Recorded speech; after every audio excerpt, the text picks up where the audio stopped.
By the end of the 20th century, the church was in a tough place. Sure, the culture was hungering for answers to the most important questions in life, but they were solutions ultimately only God could supply, so it was fighting back against virtually everything that Christianity stood for. Worse, Christians had largely circled the wagons.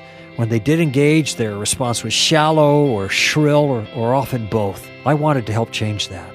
And change was in the wind. The Holy Spirit was moving. That was clear to me. He was creating a groundswell of interest in thoughtful, winsome, attractive Christianity. Well, Stand to Reason was born of the conviction that Christianity and Christian values, if they're properly understood and articulated, could stand to reason in the public square. And it could be done through encounters that looked more like diplomacy than D-Day. We started small.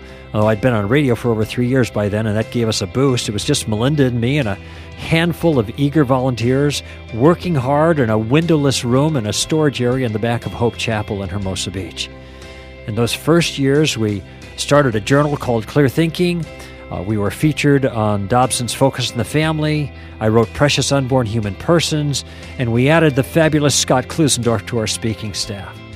After the relativism book in 1998, there were debates and talks on campuses and churches around the country. I even appeared on TVN and sat in that gold throne. We soon added Brett Kunkel as Student Impact Director, Alan Schleeman, who handles the toughest issues we face, and our latest addition to the team, our cold case cop, J. Warner Wallace. Now, 20 years into the effort, Stand to Reason's skeleton crew of 4 speakers and 10 support staff have a worldwide impact, with nearly 130 stations carrying our show around the country, the web taking Clear Thinking Christianity around the globe, and the Tactics book setting the standard for thoughtful, gracious engagement for ambassadors for Christ. The church is still in a tough place, though. The culture is pushing back harder than ever. We're not surprised.